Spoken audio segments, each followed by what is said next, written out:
Hi everyone, myself Sangeeta Verma from Modern English High School subject Sanskrit lesson number 7 सूक्त्या. सूक्त्या means अच्छे विचार, अच्छे विचार. Epigram. First है ज्ञानम भारः क्रियाम विनः. ज्ञानम भारः क्रियाम बिना. कार्य के बिना ज्ञान बोझ है, यानी जो ज्ञान उपयोग में न लाया जाए वह अर्थहीन होता है, वह बोझ की तरह होता है. व्यक्ति एग्जाम्पल, व्यक्ति अपने पास मौजूद ज्ञान के अनुसार व्यवहार नहीं करता तो उसकी शिक्षा बेकार साबित होती है, वह एक बोझ जैसी होती है. एक व्यक्ति जो नैतिक ज्ञान का उपयोग नहीं करता और उसके अनुसार व्यवहार नहीं करता उसे समाज में सम्मान नहीं मिलता. एक शिक्षित व्यक्ति अपनी नैतिकता और अच्छे चरित्र के माध्यम से अपने ज्ञान शिक्षा को प्रदर्शित करता है. वह अच्छा दिखता है, केवल वह वास्तव में जो अच्छा दिखता है, अच्छे व्यवहार करता है, वही ही वास्तव में शिक्षित होता है.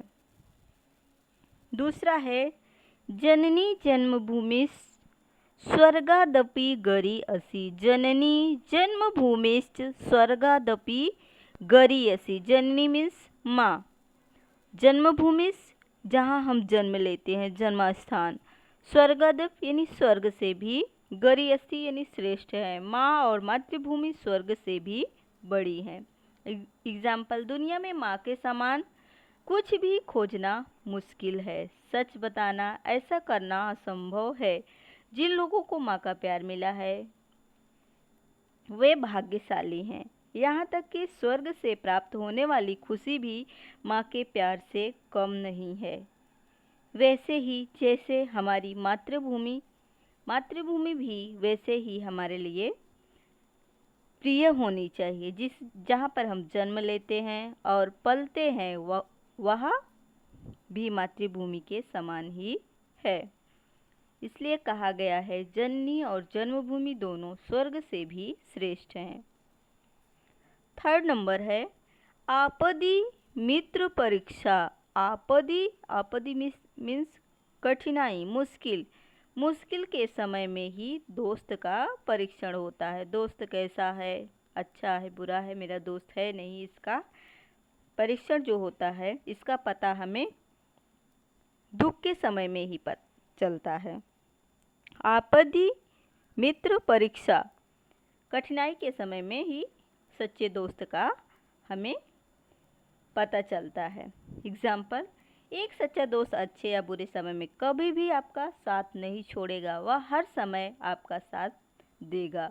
मित्र वही जो मुसीबत में काम आए, यानी एक ऐसा व्यक्ति जो अपने दोस्त के लिए अपनी जान दे सकता है, वह एक सच्चा साथी है. वैसे तो बहुत दोस्त होते हैं, लेकिन वास्तव में जो हमें मुश्किल के समय में हमारे साथ खड़े हो वही सच्चे मित्र होते हैं. वैसे तो जो मित्र होते हैं मुसीबत आने पर हमारा साथ छोड़ देते हैं, लेकिन जो सच्चे मित्र होते हैं वे हमेशा अपने दोस्त का साथ देते हैं, मित्र का साथ देते हैं. फोर्थ नंबर, श्रद्धावान लभते ज्ञानम. श्रद्धावान लभते ज्ञानम, एक आत्मविश्वासी व्यक्ति जो खुद पर विश्वास रखने वाला होता है वही ज्ञान प्राप्त करता है.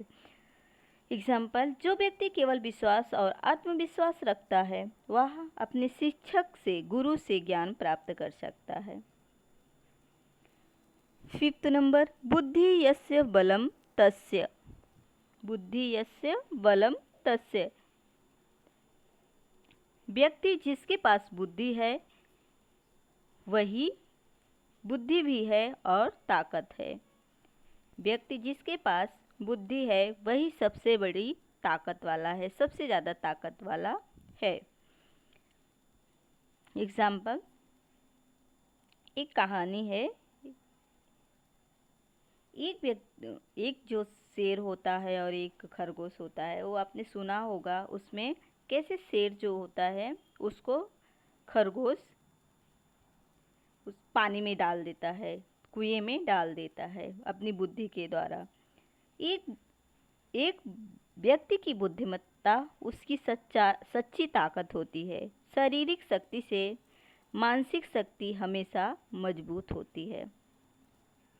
नंबर 6 है संघीय शक्ति कलयुगे। कलयुग में एकता में बल है। किसी भी काम को पूरा करने के लिए, किसी भी सफलता को हासिल करने के लिए संयुक्त ताकत सबसे आवश्यक है। यदि कोई काम एकजुट रूप से किया जाता है तो व्यक्ति उसमें निश्चित और आवश्यक सफलता प्राप्त करता है। लास्ट है शरीरम माद्य खलु धर्म साधनम। हमारा जो शरीर है, ये जो एपिग्राम है इसमें बताया गया है कि एक स्वस्थ शरीर के बारे में बात करते हैं। इसमें बताया गया है कि वास्तव में शरीर धर्मलोक का पहला साधन उपकरण है। एग्जाम्पल, एक स्वस्थ शरीर के बारे में बात करते हैं और इसे आत्मा का पवित्र निवास मंदिर कहते हैं। हमारा शरीर देवत्व प्राप्त करने में प्राथमिक साधन है। इस दुनिया में हर व्यक्ति के सामने अपने माता पिता, शिक्षक, दोस्त, हम वतन आदि के प्रति कुछ कर्तव्य होते हैं। ये कर्तव्य स्वस्थ शरीर वाले ही पूरा कर सकते हैं। अपने कर्तव्यों का पालन करने के लिए हमें स्वस्थ होना बहुत ही आवश्यक है। इसलिए कहा गया है कि जो ये हमारा शरीर है वह सभी सुखों का साधन है। Thank you.